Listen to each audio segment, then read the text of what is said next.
Introduction. For all our science, for all our technology, there are still mysteries that defy explanation. Signals from the stars, lights in the desert, ancient machines, and forces shaping the universe itself. These are the puzzles that keep scientists awake at night and remind us how little we truly understand. Tonight, we'll dive into the greatest mysteries science still can't explain.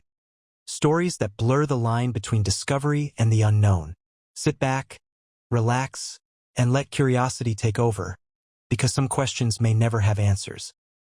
The WOW signal.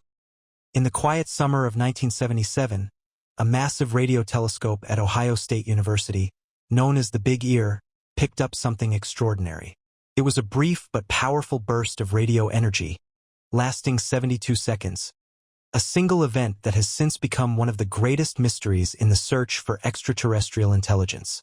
The astronomer who discovered it, Jerry Emin, was carefully scanning through computer printouts of radio data when he noticed a sharply rising signal that stood out from the usual background noise. In astonishment, he circled it and wrote a single word in the margin, "Wow!" That handwritten note would give the signal its famous name. The WOW signal was detected in a narrow frequency band around 1420 MHz, the natural emission frequency of hydrogen, the most abundant element in the universe. Scientists had long considered this frequency ideal for interstellar communication because it represented a universal constant, something any advanced civilization might recognize. The signal did not repeat, and despite numerous attempts to detect it again, it has never been heard since. For decades, astronomers have returned to the same patch of sky, hoping for a second transmission, but the cosmos has remained silent. The source appeared to come from the constellation Sagittarius, in the direction of the globular cluster M55. The intensity of the signal suggested that it did not originate from any Earth-based transmitter, aircraft, or known satellite. Its strength rose and fell exactly as one would expect from a signal coming from deep space, passing through the telescope's narrow beam as the Earth rotated. The data seemed to confirm that the signal was not a glitch or reflection but a real, external phenomenon. Scientists tried to reproduce the event, scanning the same coordinates repeatedly over the following years, but nothing like it ever appeared again. Some hypothesized that it could have been a one-time natural occurrence, perhaps a comet or a reflection of terrestrial radio waves off debris in orbit. Others believed it could have been interference from a classified military transmission. Yet none of these explanations fully fit the data. Comets, for example, emit on frequencies far weaker than what was observed, and there were no known satellites in that region at the time. The WOW signal was uniquely structured, a narrowband transmission, precisely the kind expected from a deliberate broadcast rather than a natural process. Natural cosmic signals, such as those from pulsars or quasars, usually appear across a broad range of frequencies. The clarity and order of the WOW signal made it stand out. Its pattern followed a Gaussian curve, a smooth rise, peak, and fall, exactly what would occur as a stable signal moved through the telescope's field of view. This level of precision continues to intrigue astronomers today. Over the decades, the signal has taken on a life of its own within the scientific community. It has been revisited with every new generation of radio telescopes, from Arecibo to modern arrays like the Allen Telescope Network. Yet the mystery remains unsolved. The data was recorded on paper, not digitally, limiting modern analysis. There is no waveform to replay, no raw spectrum to re-examine, only a series of printed numbers that mark the moment something unknown reached our planet. In recent years, new theories have tried to bring closure. One suggested that the signal might have been caused by hydrogen clouds trailing behind a comet that happened to pass through the same area in 1977. While the idea briefly gained attention, further analysis showed that the intensity and structure did not align with comet emissions. Other researchers have proposed that it was an intentional transmission, a beacon, perhaps, sent long ago and only briefly detected as Earth's rotation swept the telescope through its path. Whatever its origin, the WOW signal remains an enduring symbol of humanity's search for meaning in the vast universe. It represents both the potential of scientific discovery and the limits of our understanding. In that single 72-second moment, the cosmos seemed to whisper back at us, and then fell silent once more. The data endures, frozen in a few sheets of faded computer printout, a trace of something that may never return. For astronomers, it is a reminder that even amid the noise of the universe, something extraordinary can emerge for a fleeting instant. A message, a pattern, or simply a mystery that defies all explanation. The wow signal stands as one of science's quiet enigmas, a pulse of possibility still echoing across time, waiting for an answer that may never come. The Nazca Lines. Across the arid plains of southern Peru, etched into the desert floor, lies one of the most enduring archaeological enigmas on Earth, the Nazca Lines. Stretching over hundreds of square kilometers, these vast geoglyphs depict animals, geometric shapes, and straight lines that seem to go on forever. From ground level, they appear as faint grooves in the reddish soil. But from above, they form precise and astonishingly large figures. A hummingbird, a spider, a monkey, and other designs of remarkable symmetry. Their scale and clarity have fascinated researchers for more than a century. The lines were first brought to international attention in the 1920s when pilots flying over the region noticed them from the air. They realized that many of these figures could only be fully seen from high altitude. The discovery sparked immediate questions about how ancient people could have created such immense and accurate forms without being able to view them from above. The Nazca civilization, which flourished between 200 BCE and 600 CE, left behind no written record explaining their purpose. The desert, however, preserved their work almost perfectly for more than 1,000 years. The process of creating the Nazca Lines was surprisingly simple in technique but astonishing in scale. The builders removed the dark, oxidized stones from the surface of the desert, exposing the lighter-colored sand beneath. The contrast made the designs visible, and the extremely dry, windless climate of the region prevented erosion.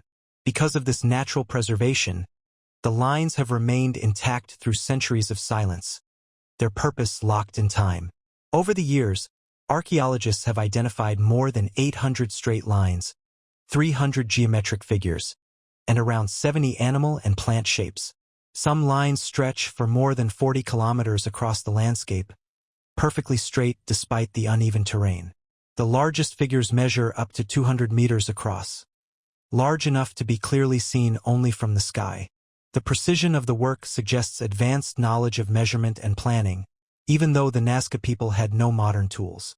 They may have used ropes, wooden stakes, and simple geometry to map out their enormous designs.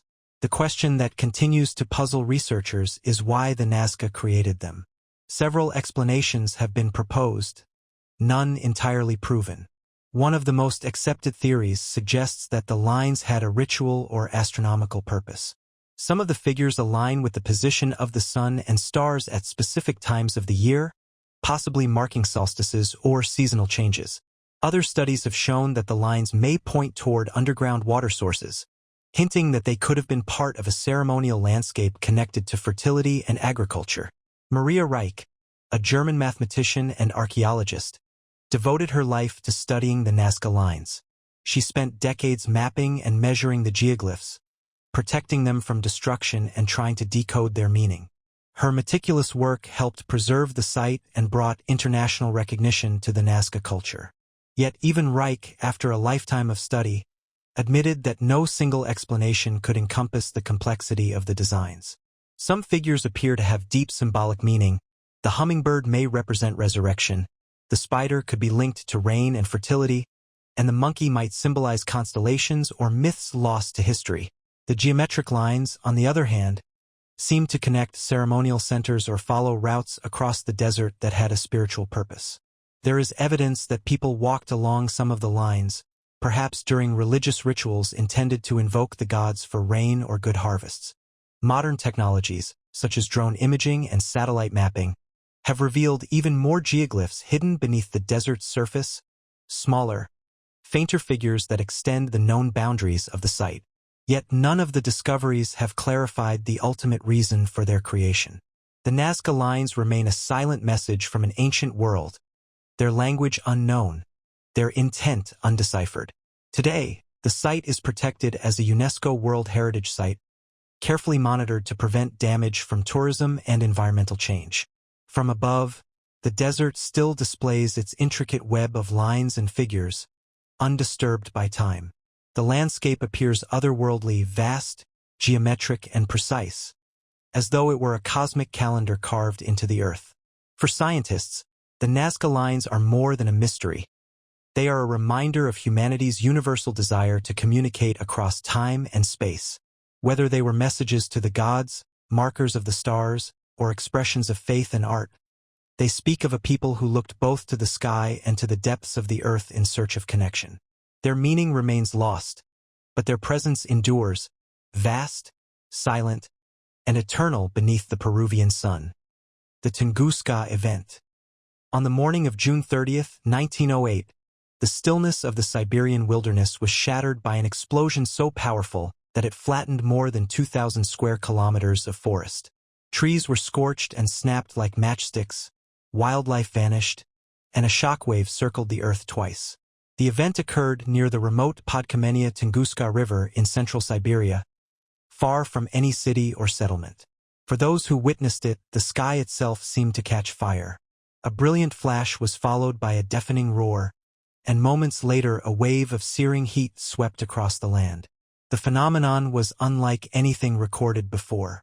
The explosion released an estimated force of 15 megatons of TNT, roughly 1,000 times greater than the atomic bomb dropped on Hiroshima. Yet no crater was ever found. The trees at the epicenter remained standing but stripped of their branches, as if blasted from above. Around them, millions of others were laid flat in a perfect radial pattern, pointing away from a single location. For decades, scientists struggled to explain what could cause such destruction without leaving any trace of an impact. The first scientific expedition to the region took place in 1927, led by the Russian mineralogist Leonid Kulik. Reaching the site was a challenge. Dense forests, swamps, and isolation had kept it untouched since the event. When Kulik and his team finally arrived, they found no crater, no fragments of rock or metal, and no signs of volcanic activity. What they saw was devastation frozen in time, the flattened forest still pointing outward like the petals of a gigantic flower. Kulik concluded that the explosion must have occurred in the air, not on the ground. He suspected a meteor or comet had entered Earth's atmosphere and disintegrated before impact. Over the years, numerous theories have attempted to explain the Tunguska event. The most widely accepted scientific explanation is that it was caused by the mid-air explosion of a small asteroid or icy comet about 50 to 60 meters in diameter. Entering the atmosphere at tremendous speed, it would have encountered increasing air resistance and heat, ultimately detonating at an altitude of about 8 kilometers. The resulting fireball would have released enough energy to level the forest while leaving no impact crater. The body itself would have vaporized completely, scattering microscopic particles over the region. Despite this explanation, not all the details fit perfectly. Some studies suggest the symmetry of the treefall and the scale of the thermal radiation are difficult to reproduce with modern impact models. Others point to eyewitness reports describing multiple flashes or trajectories, implying that more than one object might have entered the atmosphere. Even today, the event's exact nature remains debated among researchers. The Tunguska explosion also left curious environmental effects. For several nights after the event, skies across Europe and Asia glowed with an unusual brightness. People in London and St. Petersburg reported being able to read newspapers outdoors at midnight. This strange illumination was likely caused by fine dust particles suspended high in the atmosphere, reflecting sunlight from beyond the horizon. It was a visible reminder of how far-reaching the effects of the Siberian blast had been. No human deaths were officially recorded, as the area was sparsely populated, but local accounts describe herds of reindeer killed instantly and nomadic camps destroyed. The shockwave traveled for hundreds of kilometers, shattering windows and knocking people off their feet. Seismic instruments as far away as Washington, D.C., registered the tremors. Later expeditions returned to Tunguska with more advanced equipment, searching for trace elements of extraterrestrial material. Microscopic spheres rich in nickel and iron were discovered in the soil, supporting the asteroid theory, though some believe they could also be the remnants of other geological processes. A few researchers have speculated that Tunguska was caused by something even rarer, a fragment of a comet composed largely of ice and gas, which would have left almost no physical evidence. Over time, the Tunguska Event has taken on a near-mythic quality in scientific and cultural memory. It stands as a stark reminder of how vulnerable our planet is to cosmic forces beyond our control. Modern simulations show that if the object had entered the atmosphere just a few minutes later, it might have exploded directly over populated areas, causing unimaginable devastation. In the Siberian wilderness today, the forest has regrown. Only a few scorched stumps and the circular pattern of new growth hint at the power once unleashed there. Yet the story of Tunguska continues to inspire research in planetary defense and the study of near-Earth objects. Each investigation brings us closer to understanding what happened that morning, and to preparing for the day when a similar event might occur again. The Tunguska explosion remains one of science's greatest unsolved mysteries, a moment when the sky itself descended upon Earth, leaving behind silence, destruction, and questions that continue to echo more than a century later. The Taos Hum. In the small town of Taos, New Mexico, surrounded by desert mesas and mountains, a peculiar mystery has persisted for decades. A low, continuous hum that only some people can hear. It is faint but persistent, described as a deep vibration or distant engine idling somewhere just beyond reach. For those who perceive it, the sound is impossible to ignore. It hums through the nights, lingers in the still air, and at times seems to resonate from the earth itself. Yet no instrument has ever captured it. This strange auditory phenomenon, known simply as the Taos Hum, remains one of the most puzzling acoustic mysteries in modern science. Reports of the hum began in the early 1990s, when residents of Taos started describing an unusual low-frequency sound that had no identifiable source. It was not a tone in the ears, nor a hallucination. Multiple individuals in different locations reported hearing it simultaneously, giving the phenomenon credibility and sparking public concern. For some, the noise was a mild curiosity. For others, it caused sleeplessness, headaches, and unease. It seemed to fluctuate in intensity, sometimes fading completely, only to return without warning. The U.S. government took the reports seriously enough to investigate. In 1993, a team of researchers from Los Alamos National Laboratory, the University of New Mexico, and the Sandia National Laboratories conducted an extensive study in the area. They brought with them sensitive microphones, seismographic equipment, and electromagnetic sensors. The goal was simple: to determine whether there was any measurable sound or vibration at the frequencies residents described. The results were inconclusive. Instruments detected nothing unusual. The hum was real to those who heard it, but undetectable by any known technology. One of the defining characteristics of the Taos hum is its selectivity. Only about 2% of the population of Taos reports being able to hear it. Those who can are known as hearers. They describe the sound as mechanical, pulsing, and omnipresent, often stronger indoors and at night. The lack of any physical recording led scientists to consider whether the cause might lie not in the environment, but in human perception itself. Some studies suggested that the hum might be a product of otoacoustic emissions, faint tones generated by the inner ear, that certain individuals perceive under specific conditions. However, this explanation does not account for why multiple people experience the same external directionality of the sound. Other researchers proposed more conventional causes: low-frequency vibrations from distant industrial equipment, high-voltage power lines, or even oceanic waves can travel great distances and create standing sound waves. Yet these sources fluctuate with weather, time, and distance, while the Taos hum remains remarkably constant. No correlation has been found between the reports and measurable environmental data. Even after decades of observation, the phenomenon resists any definitive scientific model. For many residents, the hum has become an accepted, if unsettling, part of life in Taos. Some have moved away in search of silence, while others have learned to live with it, finding moments of quiet only in motion, while driving or surrounded by other sounds. The hum has entered local folklore, blending science and mystery, a modern echo of the desert's ancient spirit.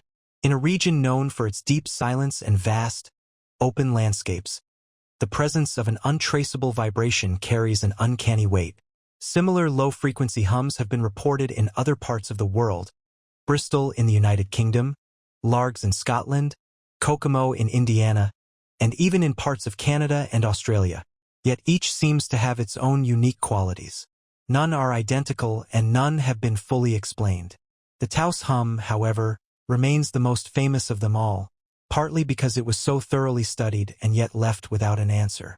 From a psychological standpoint, prolonged exposure to low-frequency sound can indeed affect perception and well-being. Frequencies below the threshold of ordinary hearing, known as infrasound, can induce sensations of pressure, discomfort, and disorientation. But in the case of Taos, there is no verifiable infrasound source. The mystery lies in the intersection between the physical and the perceptual, where human senses meet the limits of measurement. Over time, the Taos Hum has come to represent something more than just an unexplained sound. It symbolizes the boundary between science and experience, the point at which data ends and human perception begins. The town itself has grown accustomed to its reputation, and the hum remains an unseen presence, humming quietly beneath the desert winds and adobe walls. Whether the Taos Hum is an environmental phenomenon, a quirk of human hearing, or something yet undiscovered, it continues to defy the instruments of modern science. It is the kind of mystery that endures not because it cannot be measured, but because it challenges the very act of measurement itself. In the stillness of Taos, as night falls over the vast New Mexican desert, that low, invisible vibration continues. A sound without a source, an echo without an origin, resonating endlessly through both the land and the human mind. The Antikythera Mechanism. In the spring of 1900, a group of Greek sponge divers seeking shelter from a storm near the island of Antikythera discovered the remains of an ancient shipwreck resting deep beneath the Aegean Sea. Among the statues, amphorae, and fragments of bronze lay a corroded lump of metal that at first seemed insignificant. When it was later examined in Athens, archaeologists found within it an intricate assembly of bronze gears and inscriptions, a machine unlike anything ever recovered from antiquity. Over time, as the incrustation was carefully removed, the object revealed its astonishing complexity. It would come to be known as the Antikythera Mechanism, and more than a century later, it still stands as one of the greatest scientific enigmas of the ancient world. The mechanism is dated to around 100 BCE and is now recognized as the earliest known analog computer. Composed of at least 37 finely crafted bronze gears, it was capable of predicting astronomical events with remarkable accuracy. By turning a hand crank, the device could model the motion of the sun, the moon, and possibly even the planets according to the known cycles of the heavens. It tracked lunar phases, solar eclipses, and the timing of the Olympic Games. Nothing even remotely similar in technological sophistication would appear again for more than 1,000 years. For decades, scholars struggled to understand its purpose and construction. The fragments were fragile and incomplete, the internal components fused by centuries under the sea. It was not until the 1950s that researchers began to realize the true nature of the device. Using X-ray imaging, British physicist Derek de Soliprice revealed a hidden labyrinth of gears arranged in complex interlocking systems. His studies showed that the mechanism's creators possessed an understanding of mathematics, astronomy, and mechanical engineering far beyond what historians had believed possible for that era. Each gear of the Antikythera Mechanism was meticulously crafted, with teeth cut by hand and arranged with precision to represent astronomical ratios. The largest gear had 223 teeth, a number corresponding to the Saros cycle, a period of approximately 18 years that predicts the recurrence of solar and lunar eclipses. Other gears encoded the Metonic cycle, which aligns lunar months with the solar year. Through these relationships, the device could forecast celestial events with uncanny precision, demonstrating both advanced knowledge and extraordinary craftsmanship. The inscriptions on the mechanism, written in ancient Greek, appear to serve as labels and instructions. They reference astronomical terms, zodiac signs, and the calendar of ancient Greece. Some inscriptions even seem to describe how to operate the device, an early form of a technical manual. These texts provided essential clues to the reconstruction of its functions, allowing modern researchers to piece together the fragmented story of its creation. The origin of the Antikythera Mechanism remains a subject of debate. Some scholars attribute it to the island of Rhodes, known in antiquity as a center of scientific learning where the philosopher and astronomer Hipparchus conducted his work. Others suggest that it may have been commissioned by a wealthy patron, possibly as a teaching tool or a gift to a ruler. Regardless of its origin, the mechanism demonstrates an extraordinary synthesis of science and artistry, representing a lost tradition of mechanical knowledge that would not be rediscovered until the Renaissance. Modern imaging techniques, including three-dimensional X-ray tomography, have provided clearer views of the interior structure than ever before. These studies confirmed that the mechanism was far more advanced than initially thought, using differential gearing and precision engineering that would not reappear until the development of complex clocks in medieval Europe. Researchers have created accurate replicas using bronze and wood, revealing how smoothly the system would have operated when intact. A mechanical model of the cosmos, turning with silent precision. The Antikythera Mechanism also challenges the conventional timeline of technological progress. Its existence implies that ancient engineers had achieved a level of mechanical sophistication that was later lost, perhaps through war, collapse, or the gradual erosion of knowledge over centuries. The machine stands as a reminder that human innovation is not a straight line but a fragile inheritance, easily forgotten and rediscovered only by chance. Today, the fragments of the Antikythera Mechanism are preserved in the National Archaeological Museum in Athens. Under controlled lighting, the corroded gears and faint inscriptions seem to glow with a quiet brilliance, the remnants of a mind that once understood the heavens through the language of machinery. Scientists continue to study it, refining digital models and exploring the philosophical implications of its creation. The Antikythera Mechanism remains both a marvel and a mystery, a fusion of art, science, and mathematics forged 2 millennia ago. It stands as a testament to human curiosity and the enduring desire to map the movements of the universe. Somewhere within its silent gears lies a reflection of the ancient world's intellect, an echo of forgotten genius that continues to turn, slowly and endlessly, in the imagination of all who study it. The Dyatlov Pass Incident. In the winter of 1959, deep within the icy wilderness of the northern Ural Mountains, 9 experienced Soviet hikers embarked on an expedition that would become one of the most haunting mysteries in modern history. Led by Igor Dyatlov, a 23-year-old student from the Ural Polytechnic Institute, the group set out to traverse the frozen peaks and return within a few weeks. They were well-trained, disciplined, and accustomed to the harshness of Siberian conditions. But what awaited them in the mountains of Kolit-Syakhl, known to the local Mansi people as the Mountain of the Dead, would defy all logic and leave a trail of unanswered questions that persist to this day.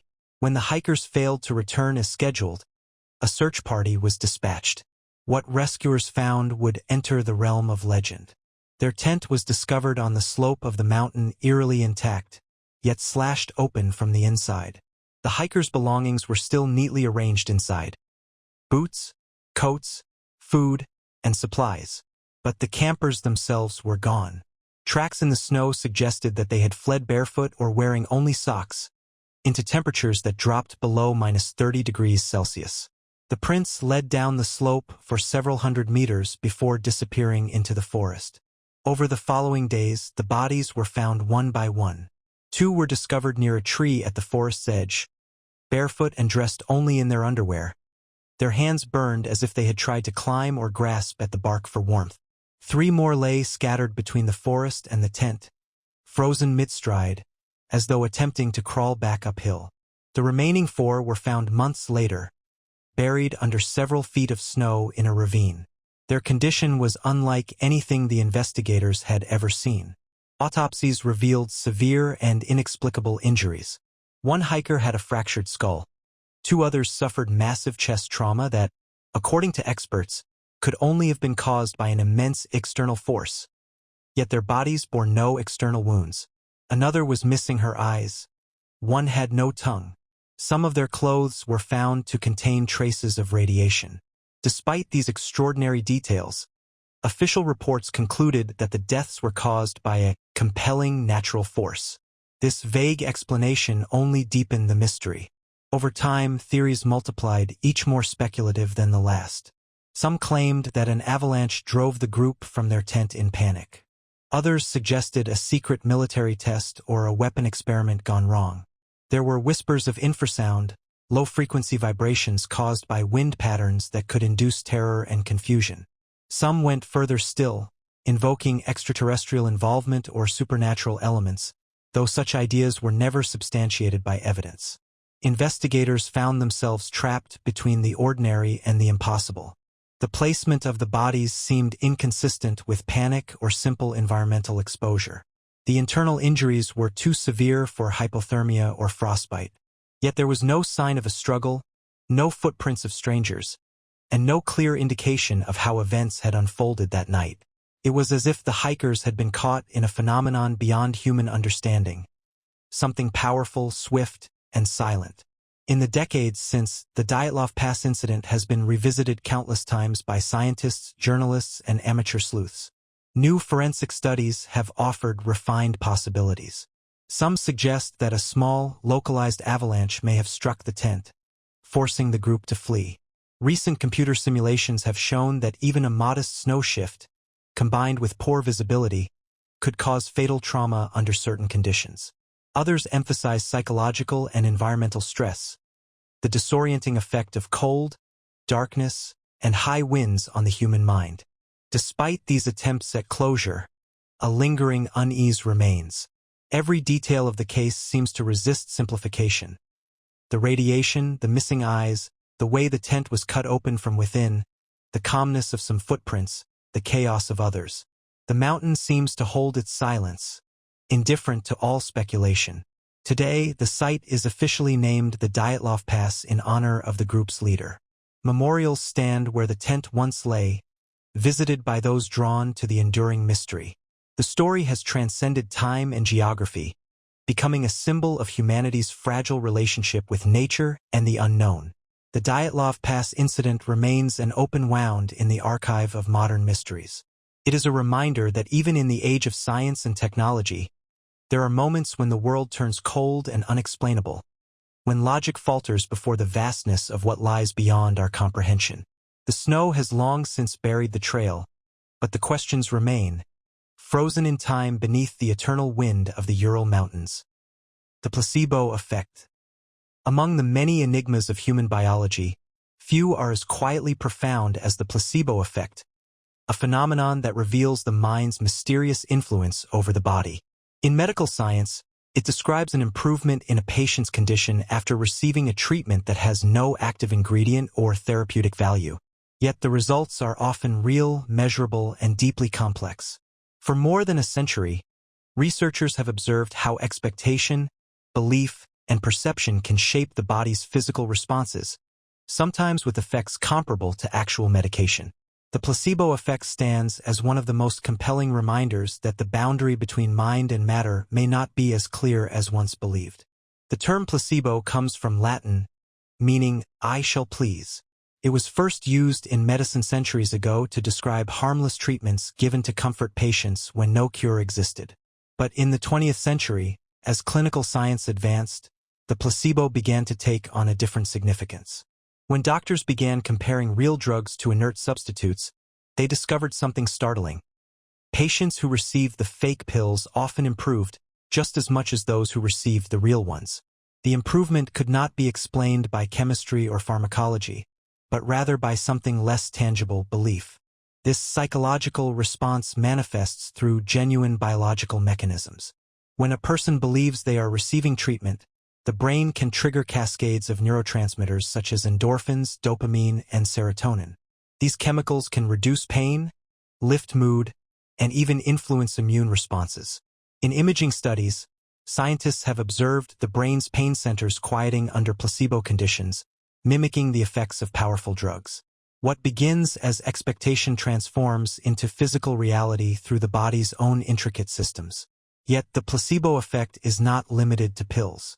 It extends to every aspect of the healing process, from the confidence of a doctor's words to the color of a capsule, the scent of a hospital room, or even the ritual of a medical procedure. The simple act of care and attention can itself trigger healing responses.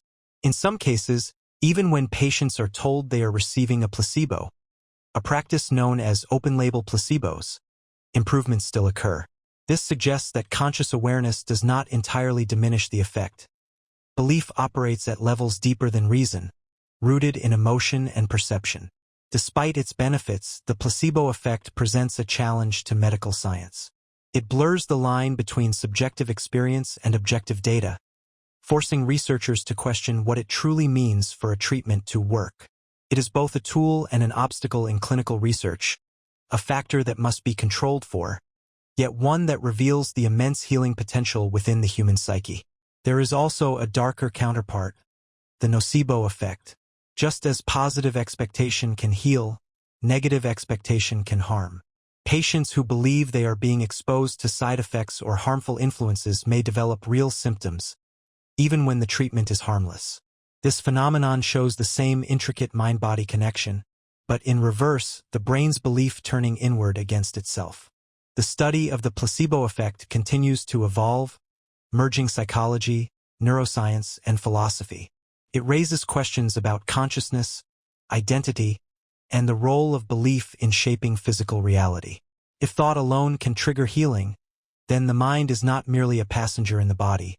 It is an active participant, capable of influencing the very processes that sustain life. In recent years, advanced imaging and molecular biology have provided clearer insights into this ancient mystery.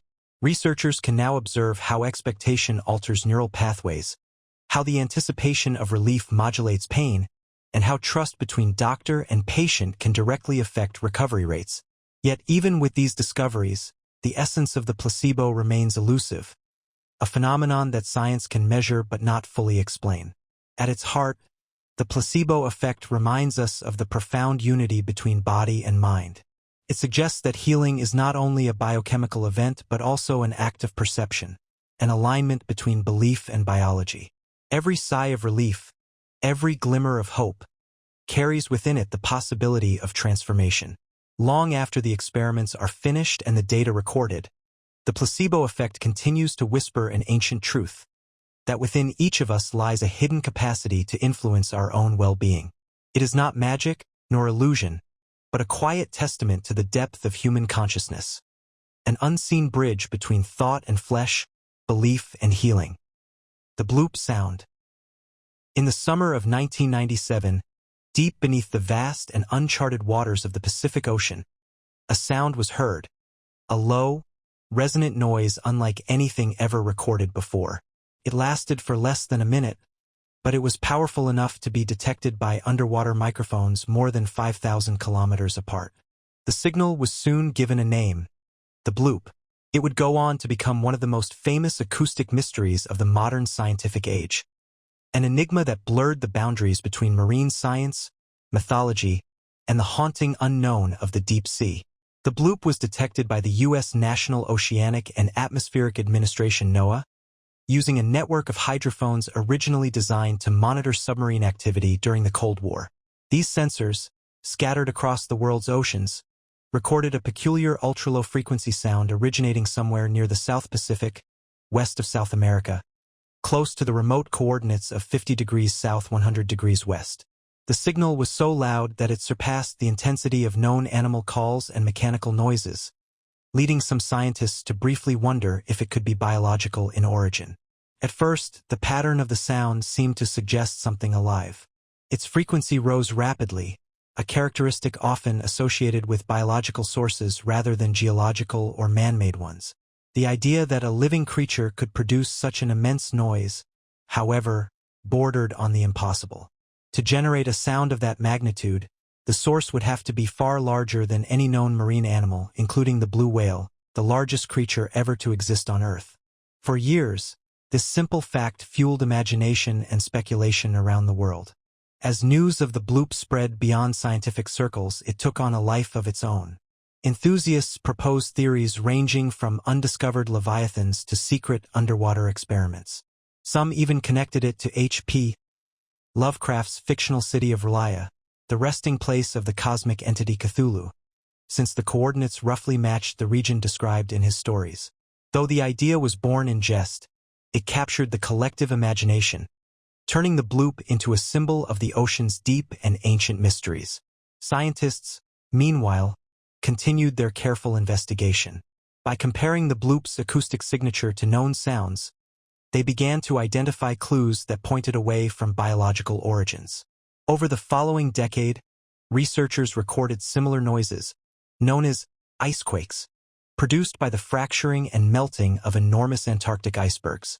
These sounds shared the same frequency patterns and amplitude changes as the bloop. Gradually, the consensus formed. The mysterious signal was most likely caused by natural ice movements, the groaning, cracking, and shifting of vast glacial masses as they collided and broke apart. While this explanation fits the data, it does not diminish the fascination the bloop continues to inspire. It serves as a reminder of how much of Earth's oceans remain unexplored. More than 80% of the seafloor is still unmapped and unseen by human eyes. Beneath kilometers of crushing pressure and darkness, entire ecosystems exist beyond our knowledge. In that abyssal silence, the ocean carries secrets older than civilization, and sounds like the bloops serve as faint echoes of that hidden world. The event also demonstrated the extraordinary sensitivity of modern acoustic instruments.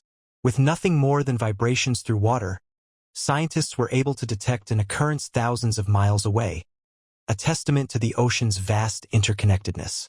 It also revealed how easily the human mind seeks meaning and mystery.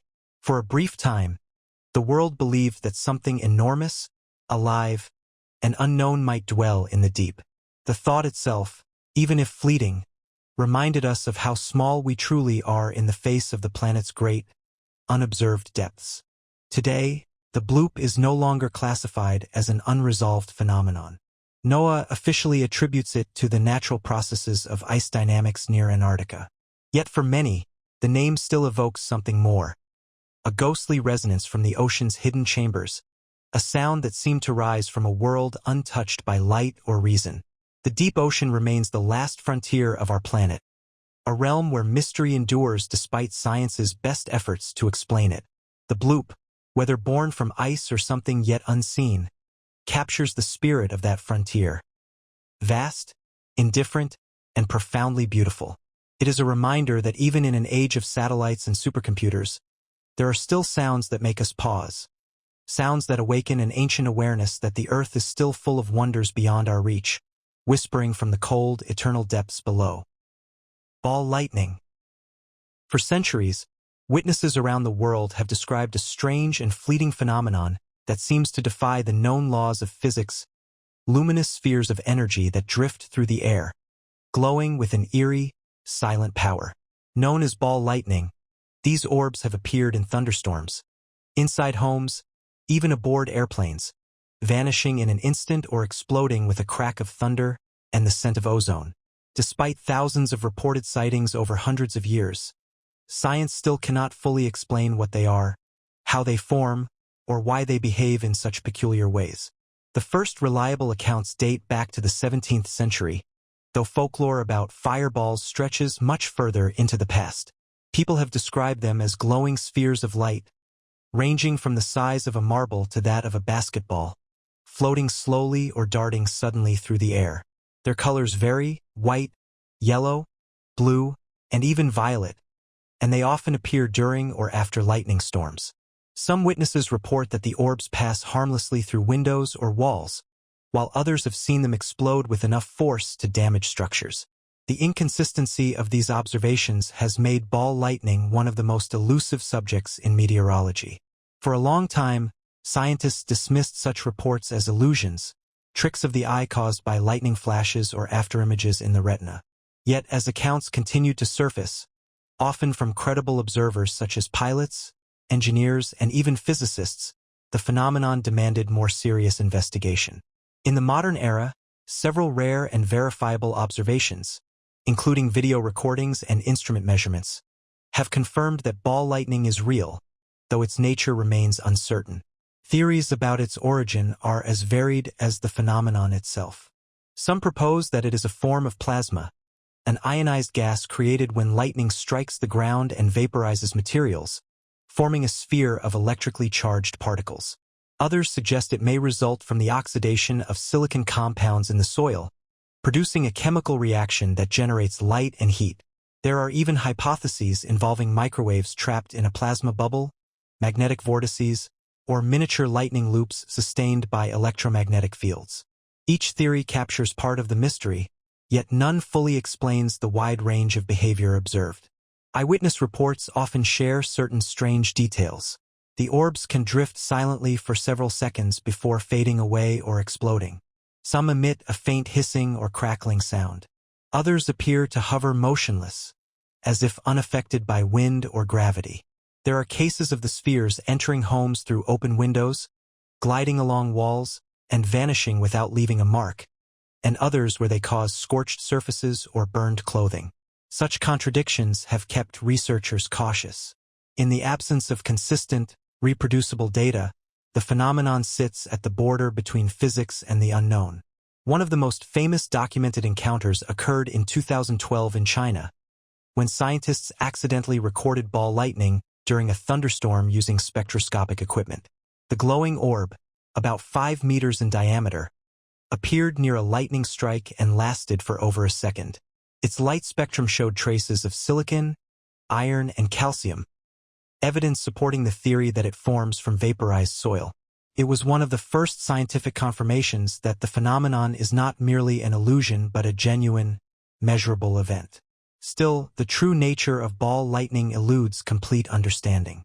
It exists too briefly and unpredictably for laboratory study, and artificial recreations, while occasionally successful, produce inconsistent results.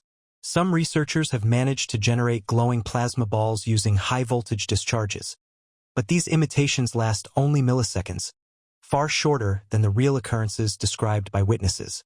Beyond its scientific intrigue, ball lightning evokes something deeply symbolic. It embodies the intersection of natural wonder and mystery, a luminous reminder that even in our modern, technological world, nature continues to display forces we cannot yet control or comprehend. For those who have seen it, the image often remains unforgettable. A sphere of light floating quietly in the storm, like a fragment of energy untethered from the heavens. Modern researchers continue to pursue the truth with patience and precision, combining atmospheric science, plasma physics, and computer modeling. Yet every step forward reveals new complexities. The mystery persists not because of superstition, but because of the phenomenon's rarity and unpredictability. It reminds us that the universe still holds phenomena that defy our equations, humbling us before the vastness of the unknown.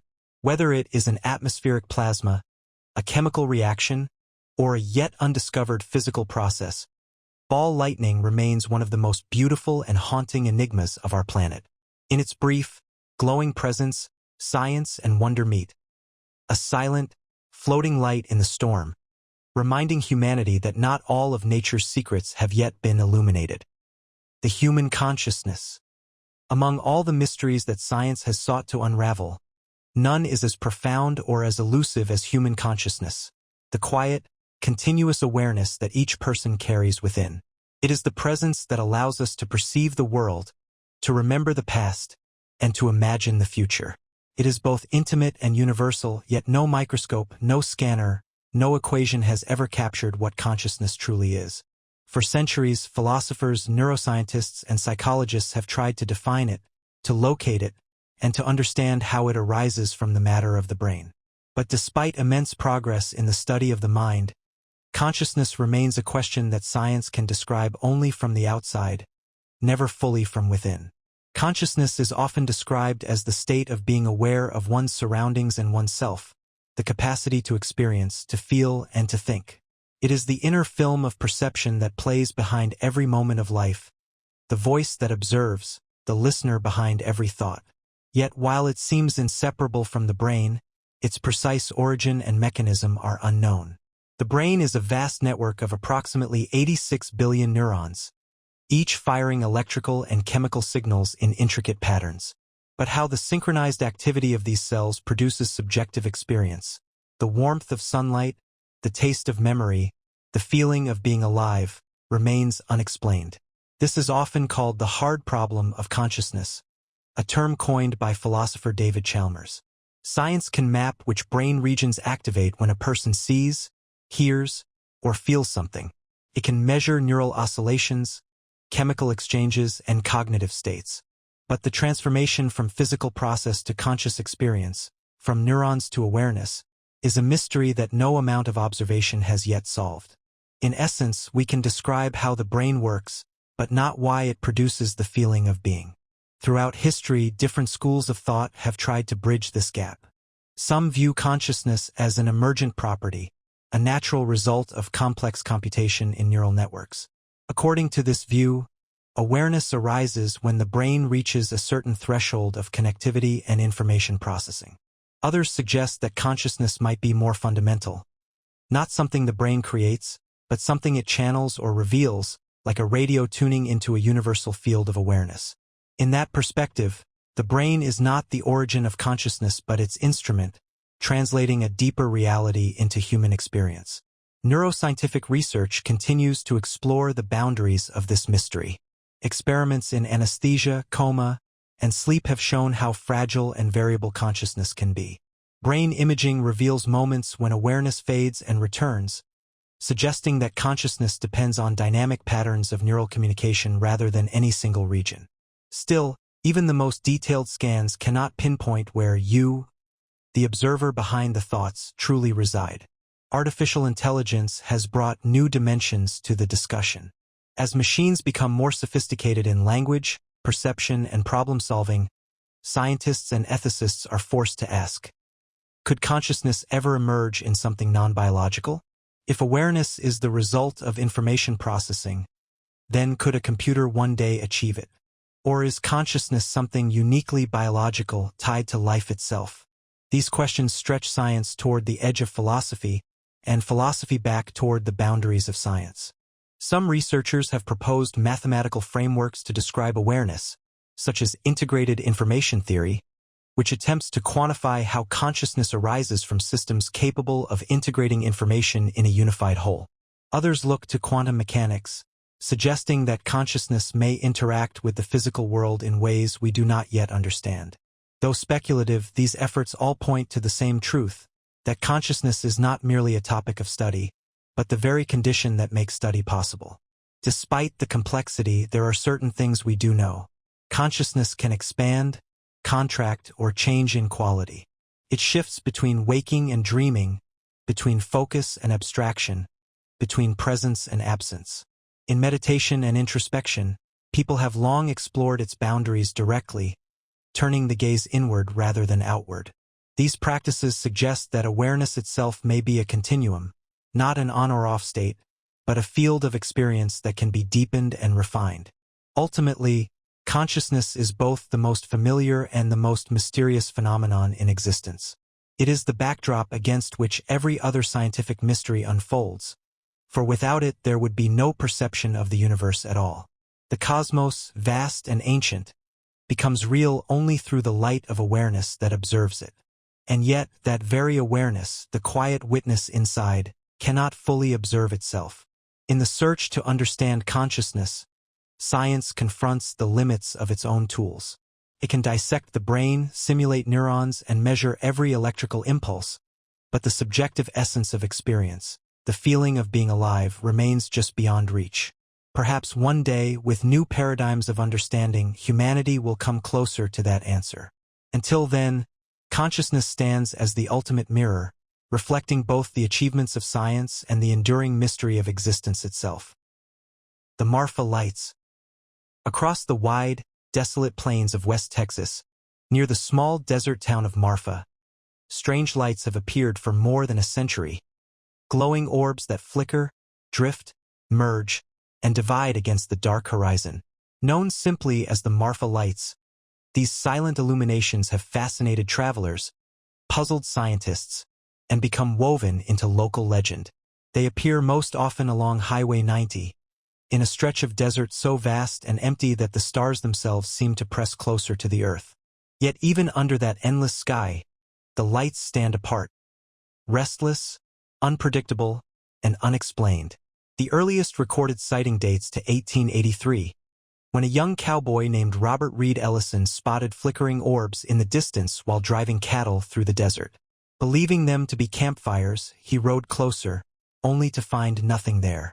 Since then, generations of locals and visitors have reported seeing the same phenomenon. Lights that appear suddenly on the horizon, moving in ways that defy logic. Some shimmer like lanterns, others glow steadily, changing color from white to red or orange. They seem to hover, dart, and sometimes fade as mysteriously as they appear. The region where they occur is flat and featureless, bordered by the distant Chinati Mountains. The lights appear most often at night, near an area now designated as the Marfa Lights viewing platform, built by the state of Texas to accommodate the steady flow of onlookers. Thousands of visitors gather each year, standing in silence as the desert cools and the horizon darkens, waiting for the faint glimmer of the unknown to pierce the night. For decades, the phenomenon has inspired competing explanations. The most common scientific theory attributes the lights to atmospheric refraction, the bending of distant car headlights or other light sources by layers of air with different temperatures and densities. In desert environments, heat and cold can form optical channels that distort light, much like mirages that make distant objects shimmer or appear to float. When car lights from a highway dozens of miles away enter such conditions, they can seem to flicker or dance unpredictably. However, this explanation does not fully account for all reports. Witnesses have described seeing the Marfa Lights long before automobiles existed, and some claim the orbs move independently of any known traffic patterns.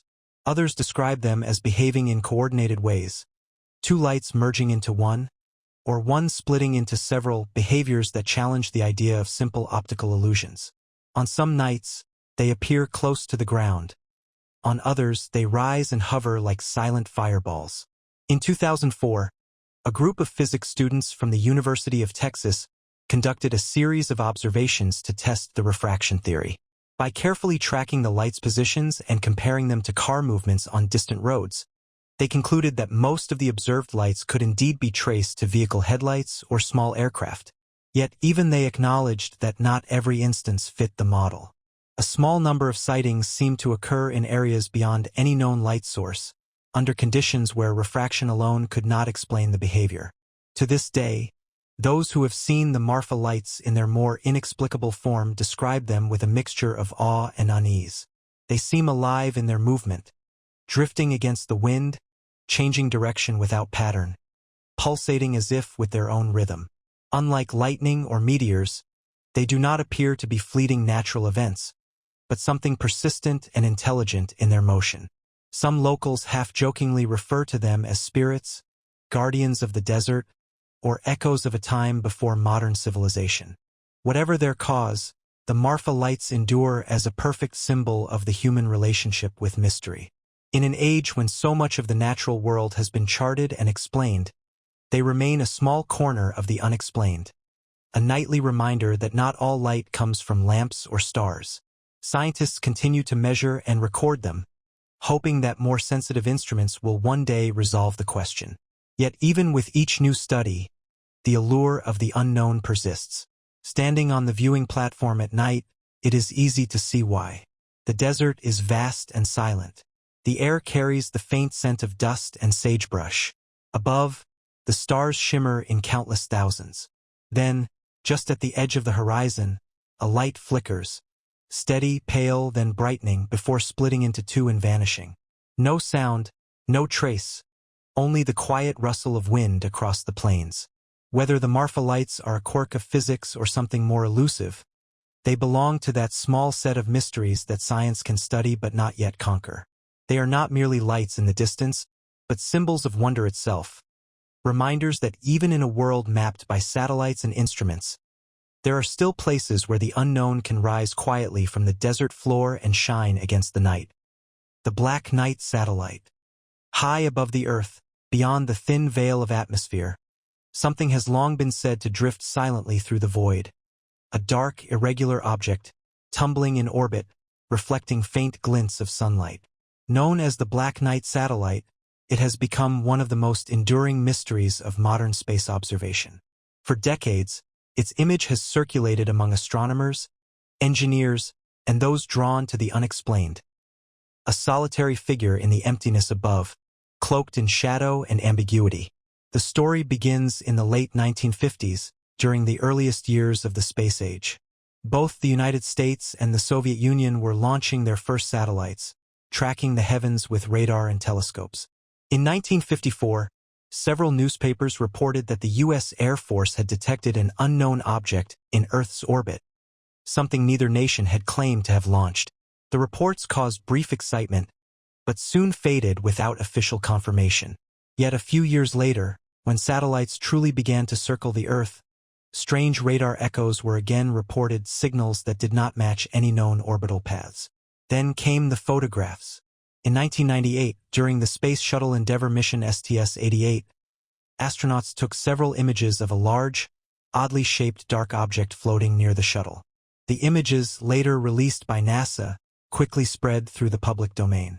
The object appeared irregular, angular, almost like a piece of twisted metal. To some, it was nothing more than a piece of thermal insulation that had come loose during the mission. But to others, it was proof of something ancient and unknown, the mysterious Black Night.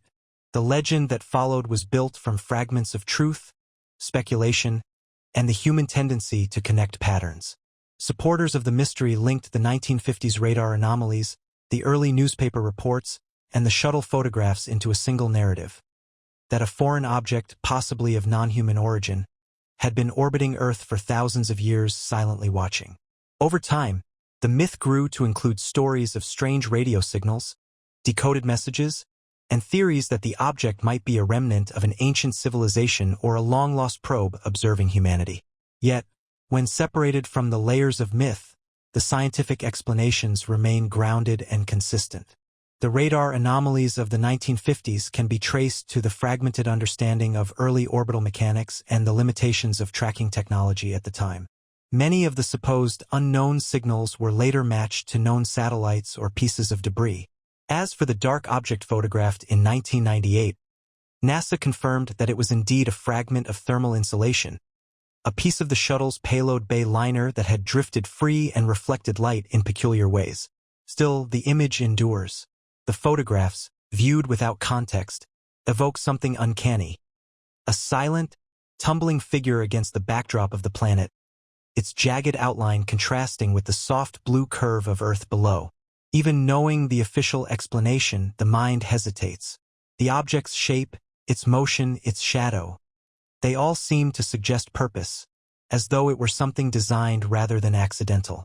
It is this unease, this hesitation between reason and wonder, that keeps the Black Night in orbit, not just around the Earth, but within the imagination. Part of the fascination lies in the timing.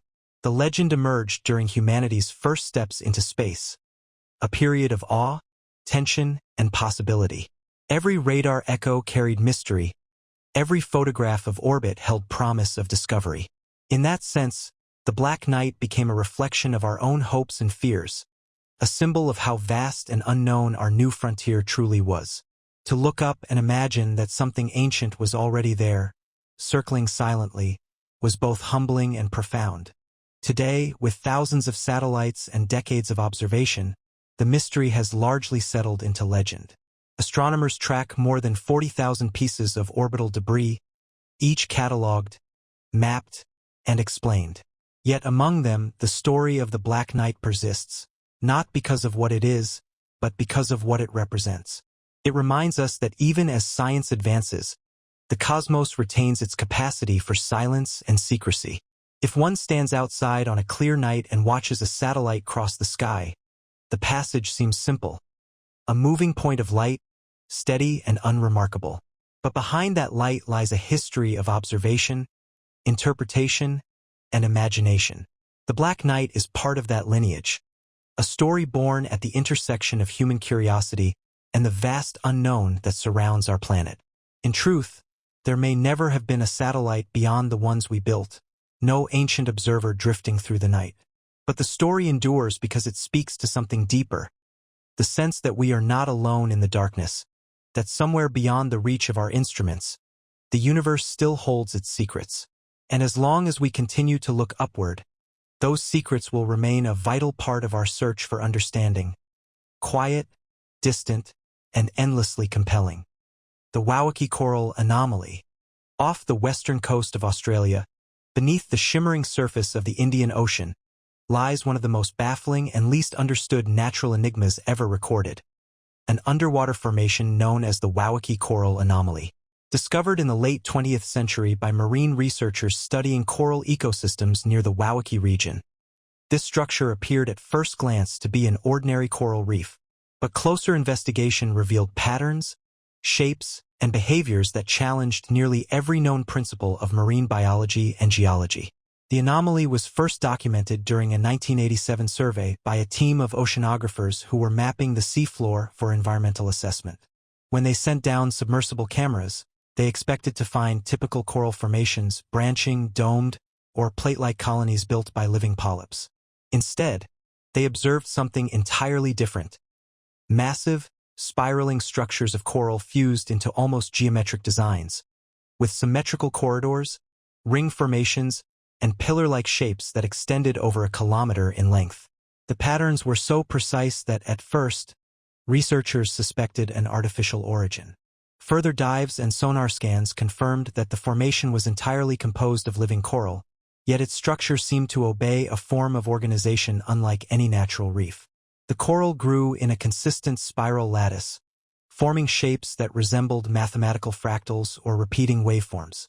Some of the patterns appeared to correspond with harmonic ratios, geometric sequences often found in sound resonance and physics. What puzzled researchers most was that the coral growth appeared to have self-correcting symmetry. When damaged or eroded, sections of the reef regrew to restore the original pattern within years. Chemical analysis of coral samples revealed nothing abnormal in composition. The calcium carbonate skeletons, the symbiotic algae, and the microbial life all matched those of ordinary coral species found elsewhere in the region.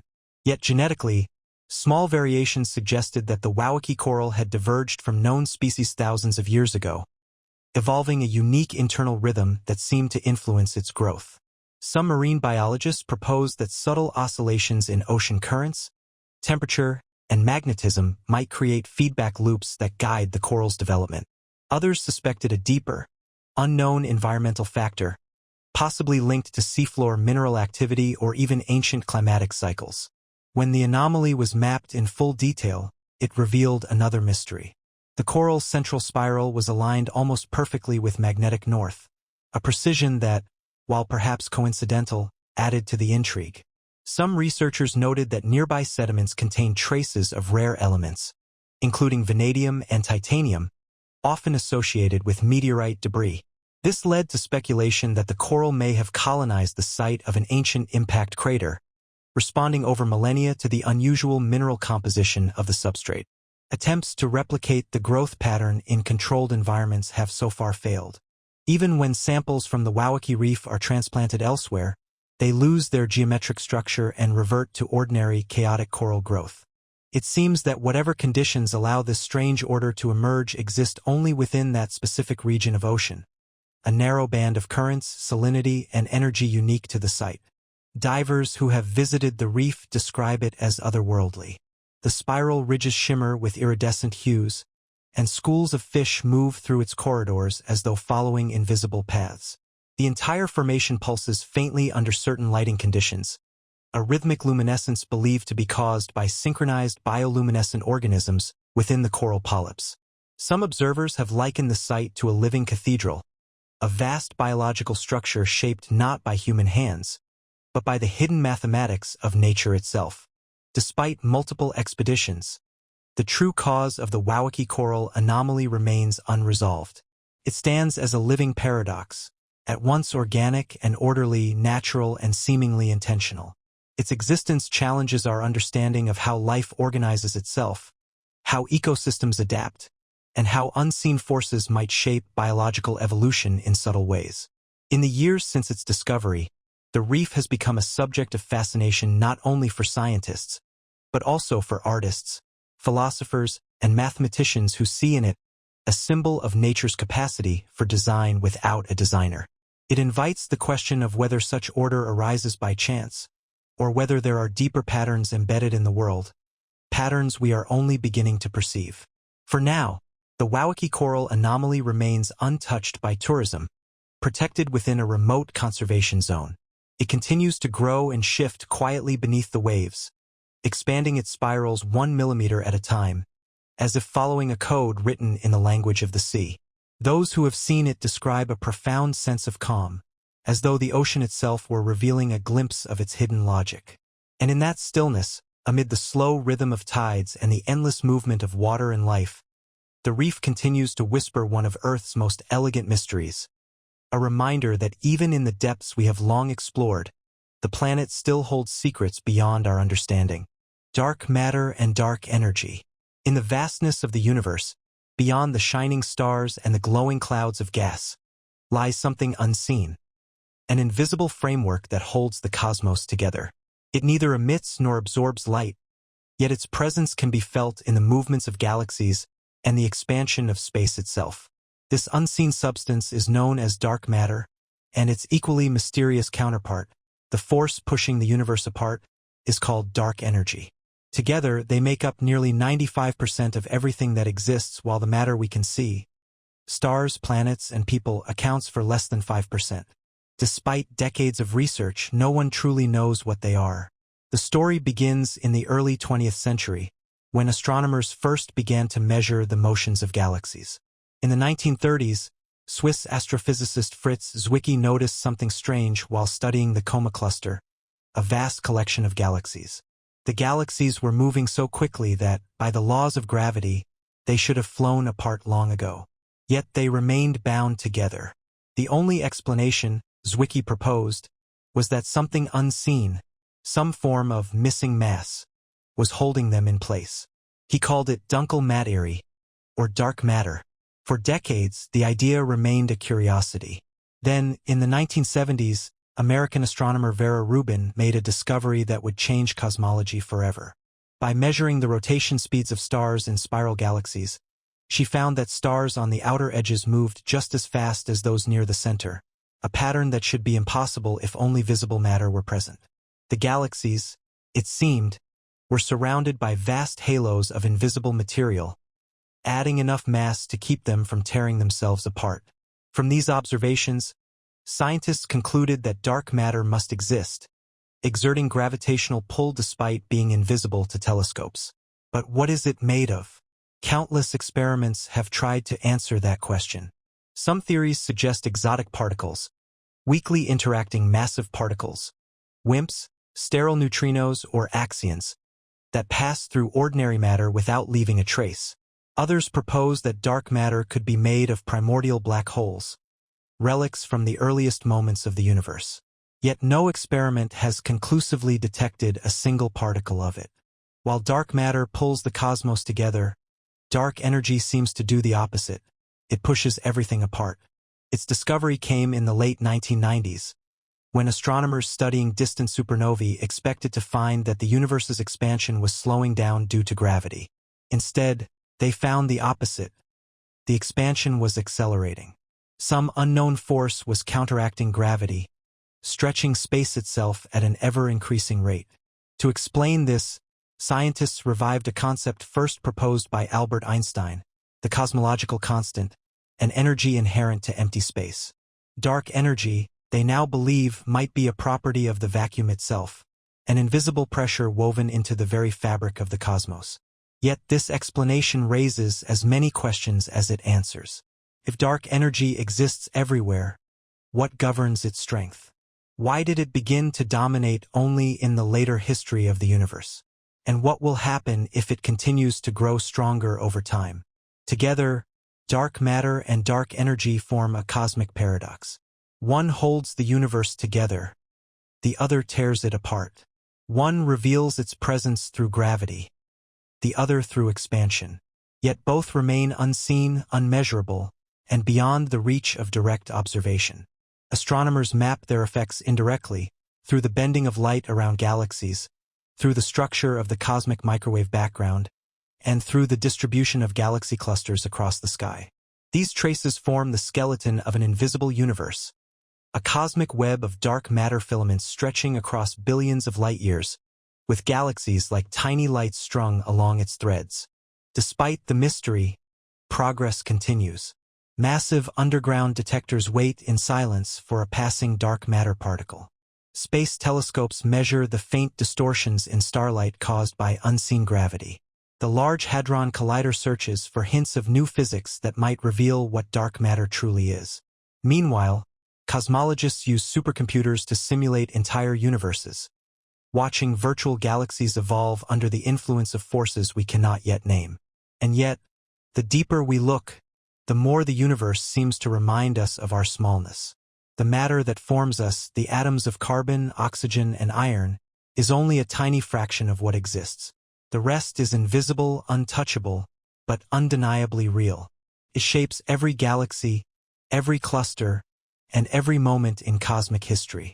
Perhaps, someday, new discoveries will lift the veil, revealing particles, fields, or dimensions beyond what our current physics can describe.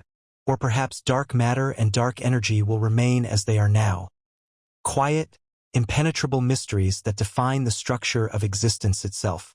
Until then, they remain the greatest riddles in science, not symbols of ignorance, but of possibility. They remind us that even after centuries of observation, the universe still hides most of its truth in shadow. And it is within that shadow, in the unseen and the unexplained, that our search for understanding continues, as endless and boundless as the cosmos itself. Ending. The universe is full of questions that still wait for answers, and perhaps that's what makes it so endlessly fascinating. If you enjoyed this journey through the mysteries science still can't explain, make sure to leave a like, subscribe to the channel, and share your thoughts in the comments below. Tell us which mystery intrigued you the most, and don't forget to share this video with your friends who love exploring the unknown. Every discussion brings us one step closer to understanding the vast, beautiful secrets of our world.